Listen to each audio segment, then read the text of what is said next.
Black decorated veteran confronts racist officer. I survived the Iranian desert. Don't call me boy. Benny asked me about it over breakfast. He said, Sarge, I never asked you. What were you thinking when you crossed that ground? We were sitting at the counter of Miller's Diner on a Tuesday morning in November, me and Danny, 11 days after I came home. The pancakes were in front of me, the pancakes I had been thinking about for 18 months, the ones I told myself I would eat the morning after I got back, the ones that meant home to me the way specific things mean home when you are far enough away for long enough. I had been looking forward to this plate of pancakes with a seriousness that I understand sounds ridiculous and that I will defend to anyone who has not spent 18 months in a desert. I put down my fork. I thought about his question. Danny Kowalski is not a man who asks things he does not mean to hear the answer to, which is one of the reasons I trusted him in the field and one of the reasons I was glad he came to Detroit to see me on my first week home. That is where we were when Officer Briggs walked in. But I need you to understand who I was before I tell you what happened. I need you to understand the 200 meters. Because what came next only makes sense if you know what came before it. If you know what I had already given, what I had already proven, what I had already survived. The diner matters because the desert happened first. You cannot understand one without the other. So let me tell you about Corabat. But before I continue, let me welcome you to Golden Triumphant Stories channel, where we share inspiring stories of people who have triumphed against the odds. Please like and subscribe if you believe you can triumph over difficult situations and you enjoy our stories. Operation Steadfast Shield. That is what they called it. The fictional name for a real war, or near enough to real that the men dying in it could not tell the difference. I will not give you the politics. I do not have the politics entirely straight myself, and the men who do have them are not the ones who were in the valley. What I have is the valley. What I have is the ground and the heat and the specific weight of a rifle and the particular kind of fatigue that comes after 72 hours of forward operations in a desert that does not care whether you live or die. My unit, 12 men. I had led them for 2 of my 3 tours. I knew every one of them, not just their files and their skills, but the actual texture of who they were. I knew that Marcus Webb, 22 from Atlanta, hummed to himself when he was nervous and did not know he was doing it. I knew that Joey Reyes, 24 from San Antonio, kept a photograph of his daughter folded 4 times in his left breast pocket and touched it before every operation, just touching the outside of his pocket with 2 fingers, a small private ritual. I knew that Patrick Okafor, 26 from Houston, was the best shot in the unit and the most reluctant to use it, and that the combination of those 2 things made him the most reliable man I had ever served with. I knew that Danny Kowalski, 28 from a small town in Ohio that he described as the kind of place where nothing happens and everything matters, had volunteered for a second tour because he said he was not finished yet, and when I asked him what he meant by finished, he thought about it for a long time and said, I don't know exactly, Sarge, but I'll know when I get there. The valley outside Corabat was a trap, and we walked into it because the intelligence said the valley was clear, and the intelligence was wrong in the way intelligence is sometimes wrong. Not through malice, not through incompetence exactly, but through the irreducible gap between what a satellite sees and what a man on the ground encounters. We took fire from 3 positions. Coordinated, which meant they had been waiting. The first burst came from the eastern ridge, and it was the signal for the other 2.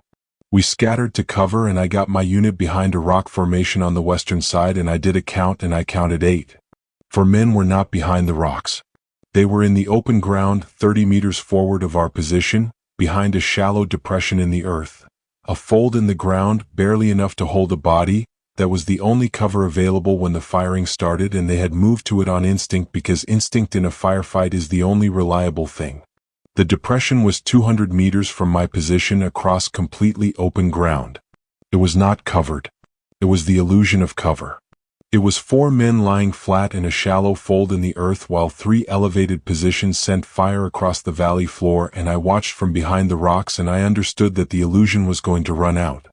I told my radio operator to call for extraction and air support, and I told the other 7 men to provide covering fire from the rocks, and I told them not to follow me. Then I thought about my mother's voice on the phone call. Then I went, I'm not going to make it cinematic. I have seen the movies and I know what they do with moments like this, and I am not interested in that version. What it was, plainly, was a man running. Running hard, over rough ground, in full kit, toward 4 men who needed him while people tried to kill him. The bullet hit my left shoulder at approximately the 140-meter mark. I know this because I counted my strides. It spun me half a step to the right and it burned in a way that made everything sharp and simple, and I did not stop because stopping was not one of the available options, and also because I had 60 meters left and Marcus Webb was humming and I could hear him from there. I reached the depression. I got down into it with them. I looked at the 4 faces, Marcus, Joey, Patrick, Danny, and I said, "We are going to move to those rocks. We are going to move on my count. We are going to move together. Nobody gets left." We moved together. We reached the rocks. Nobody got left. The air support arrived 9 minutes later. The extraction came after that.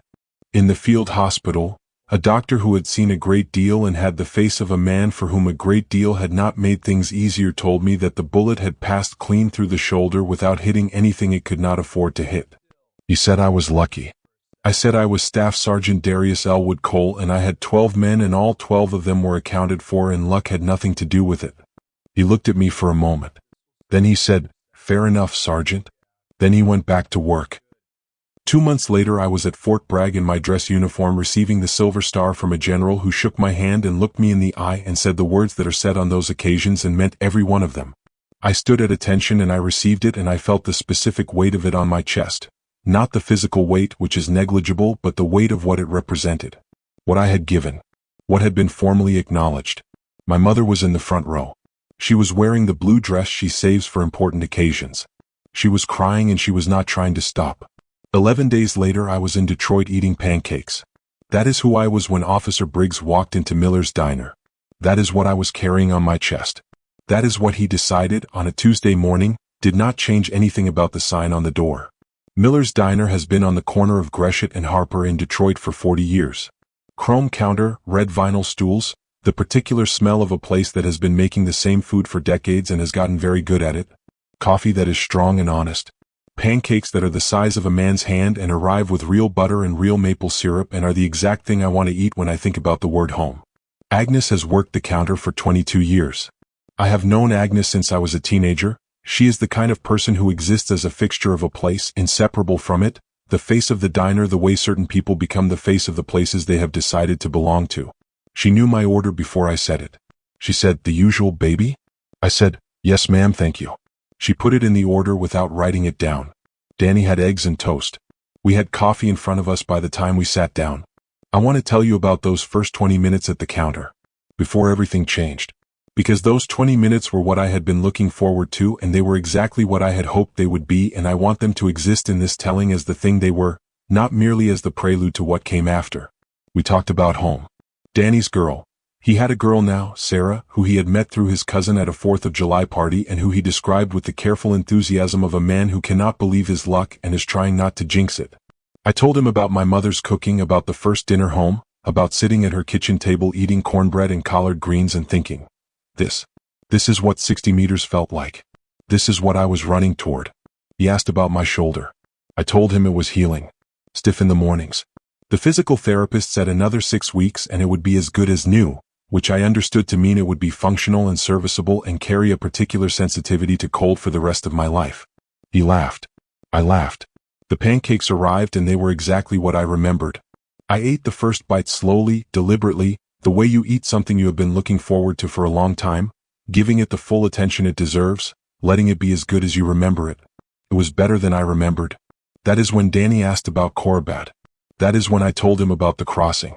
We were in the middle of that conversation. I had just said, stopping was not one of the available options, when the bell above the door rang and Officer Thomas Briggs walked in. I noticed him the way I notice everyone who enters a space. 18 months in a combat zone will do that to you. The instinct to clock every new presence, assess, file. White man, late 40s, Detroit Police Department blues, the bearing of a man who has been doing the same job for a long time and has the specific ease of someone on familiar ground. He was not on a call. He moved without urgency, heading for the coffee at the end of the counter. He was 3 stools from me when he stopped. He looked at me. He looked at the counter. He looked at the other customers, 4 of them all white in boots and stools along the counter. He looked at the sign. I knew what the sign said. I had seen it when I walked in. A small card in the lower left corner of the door, handwritten, old enough that the ink had faded to a pale brown. I had looked at it. I had thought, not today. Not in this uniform.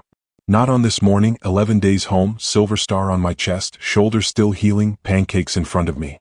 I had decided. He said, "This is a whites-only establishment. You're going to need to move along." He said it quietly. He said it the way people say things that have been said so many times they have lost whatever feeling they once had, the flatness of procedure, of policy, of a rule applied to a situation the way a key is applied to a lock. No malice in the voice. No heat. Just the application of a rule to a situation and the expectation that the situation would resolve itself accordingly. The diner went quiet. Not dramatically quiet. The quieting of a room when something has entered it that changes the air. Agnes stopped moving behind the counter. I heard it, the specific silence of a woman who has gone still. The conversations in the booths thinned and stopped. The only sounds were the kitchen and the coffee machine and the November wind against the windows. I put down my coffee cup. I put it down carefully, precisely in the center of its saucer. And I turned on my stool and I looked at Officer Thomas Briggs. I want to tell you what I felt at that moment because I think it matters and I think the honest version is more useful than the clean version. I felt tired. Not the tiredness of the desert. That tiredness has a floor, a physical limit, and you know where the floor is. This tiredness had no floor.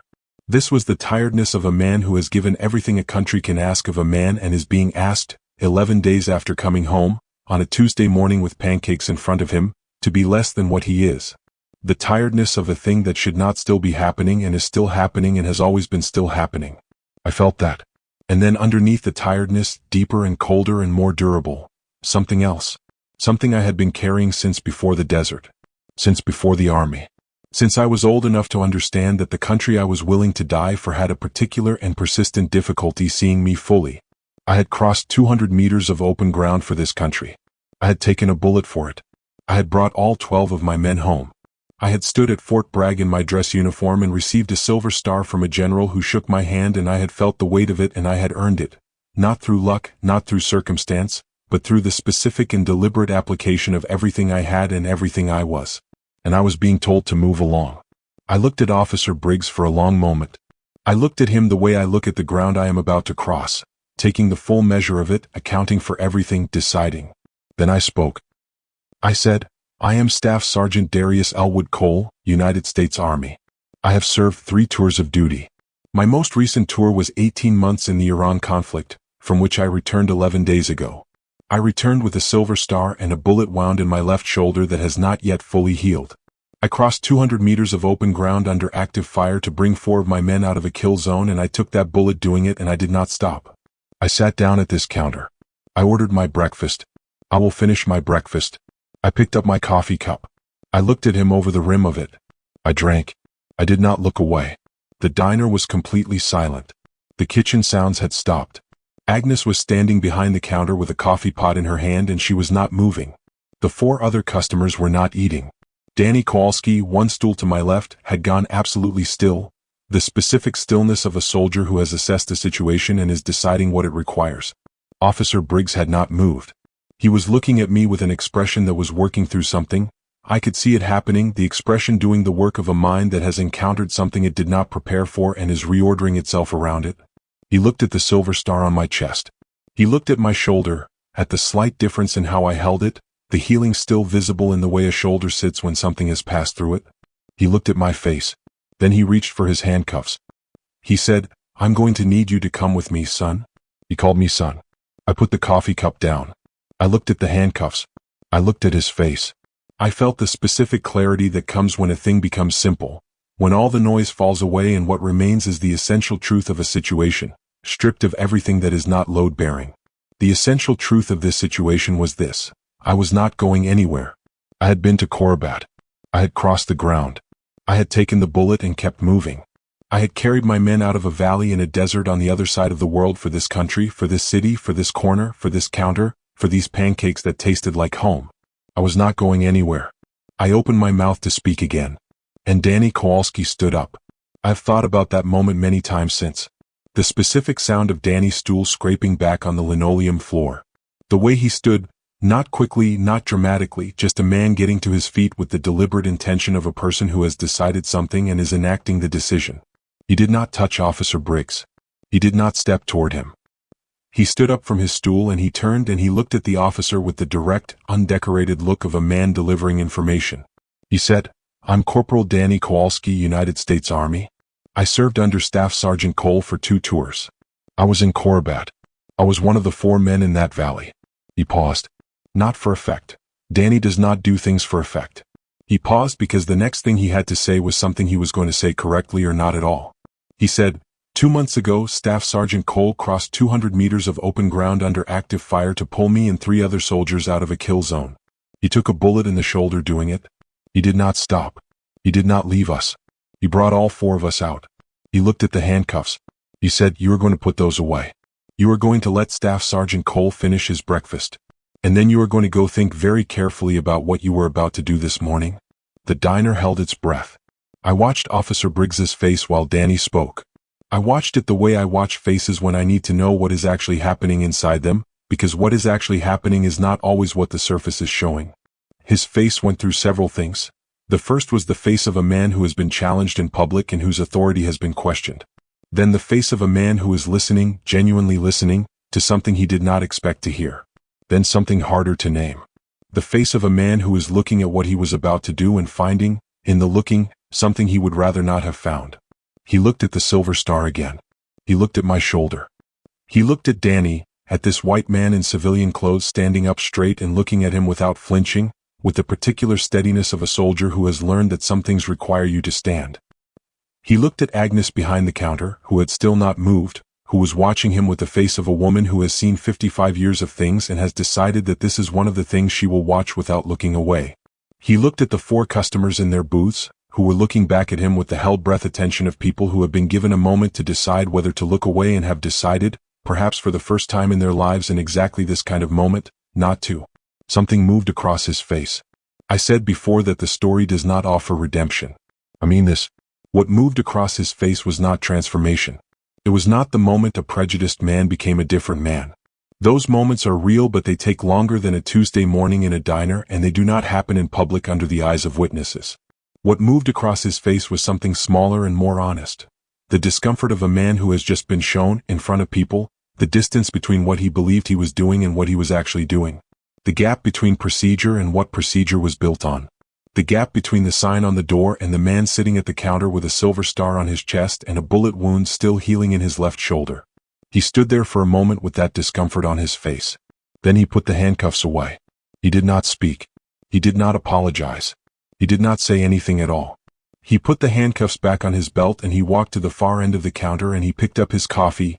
Agnes had not poured it yet. She filled his cup now, her face giving nothing, and he stood there and drank it with his back to us. After 2 minutes he set the cup down. He left $1 on the counter. He walked out. The bell above the door rang once. Then it was quiet again. I picked up my fork. I finished my pancakes. Agnes came over and refilled my coffee without being asked. She did not say anything. She set the pot down and she refilled it and she looked at me for just a moment. Not a long look, not a loaded look, just the look of a woman saying something with her eyes that she has decided her mouth does not need to say, and then she went back to the kitchen. The conversations in the booth started up again. Slowly at first, carefully, the way sound returns to a space that has held a long silence. Tentative, testing, and then normal. The kitchen sounds returned. The coffee machine resumed its work. The November wind continued its business against the windows. The diner became a diner again. Danny sat back down. He picked up his coffee. He did not look at me immediately. He looked at his plate, at the eggs that had gone slightly cold, and he had the expression of a man sitting with something. After a while he said, "I should have stood up before you had to say any of that." I looked at him. I said, "You stood up when it mattered." He said, "It wasn't enough. You had already said everything. The only thing I added was the color of my skin, and I know that, and it bothers me." I thought about how to answer that honestly. Danny deserves honest answers, he always has. It is one of the things that made him a good soldier. I said, "You are right that it bothers you. And you are right about what it means that your voice carried differently than mine in that room. Those are true things and they belong to you to sit with. But I want to tell you something else that is also true." He looked at me. I said, "In that valley, I went across the ground because you were there and you were my responsibility and I was not going to leave you. That is the whole of it. There is no debt in it. But you stood up this morning for me in a diner in Detroit and you said what you said in front of a police officer and you did not know how it was going to go and you stood up anyway. That means something. It means something to me. I want you to know that. He was quiet for a long time. Then he said, he called you son. I said, I know. He said, after everything. After the uniform and the medals and what you just told him. I said, I know, Danny. He said it like he was still trying to understand it. The way a man turns something over that his mind has not yet found the shape of. I understood the feeling. I had been turning similar things over for 34 years and I had not yet found the shape of them either. There is no shape. That is the thing no one tells you. You look for the shape so you can hold it properly, so you can put it somewhere that does not press against everything else in you, and there is no shape because the thing does not have one. You carry it shapeless. I left a tip on the counter. A generous one, placed carefully in the center of the space where my cup had been. I straightened my jacket. I settled my medals, the silver star centered the way it belongs. I put on my hat.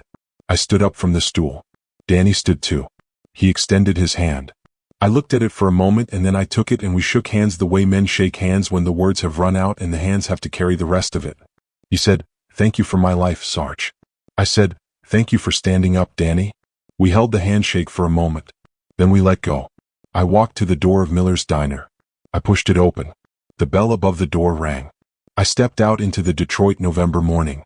Detroit in November is a particular thing. The cold comes off Lake St. Clair with authority, the cold of a city that does not soften its winters for anyone. The sky was low gray. The streets were going about their business, the ordinary motion of a city at work. I stood on the sidewalk outside Miller's for a moment and I breathed the cold air and I let the morning be what it was. My left shoulder ached in the cold. Will always ache in the cold now. The body keeps its own record and the shoulder is part of mine. I took out my phone. I called my mother. She answered on the second ring. She always answers on the second ring. She said, "Darius," the way she says my name. There is a whole language in it, relief and love and the particular quality of a woman who has sent a child into the world and gotten him back and is still not entirely used to the fact that he keeps coming back. I said, "Mama, I'm on my way." She said, "Are you wearing the uniform?" I said, "Yes, ma'am. Medals and all." She was quiet for a moment. I knew this quiet, the quiet of a woman standing in her kitchen holding a phone, looking at the middle distance where the feeling lives when it is too large for any specific object to hold. She said, "Your daddy would have been so proud of you, baby." I stood on a Detroit street in my dress uniform in the November cold and I let that land on me completely. I did not brace against it. I did not manage it or file it away. I let it be as large as it was. My father died when I was 22, 6 months after I enlisted. He never saw me in uniform. He never saw the tours or the medals or the man I became. He was a factory worker who raised 2 sons and told me once, only once in the way my father said important things once and clearly, that the measure of a man was what he did when it cost him something. In the valley it cost me the shoulder. In the diner it cost me sitting still, refusing, looking an armed officer in the eyes and saying what I had to say. It cost something every time. That is not a complaint. That is the arithmetic of being a black man in America and deciding, early and clearly, that you are not going to let the cost make you smaller. I said, "I know, Mama. I know he would." She said, "I made cornbread." I said, "I know you did." She laughed.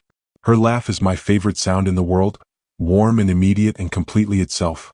I said, "I will be there in 30 minutes. She said, "I will have the table set." I put the phone in my pocket. I straightened my hat. I squared my shoulders, both of them, the healed one and the one still learning to be healed. I stood on the sidewalk the way my mother raised me to stand and the way 3 tours confirmed. Straight, certain, occupying exactly the space I occupied and no less. I was Staff Sergeant Darius Elwood Cole. I had crossed the desert. I had crossed the ground. I had sat in my seat. I was going to see my mother. I hailed a cab. I went home.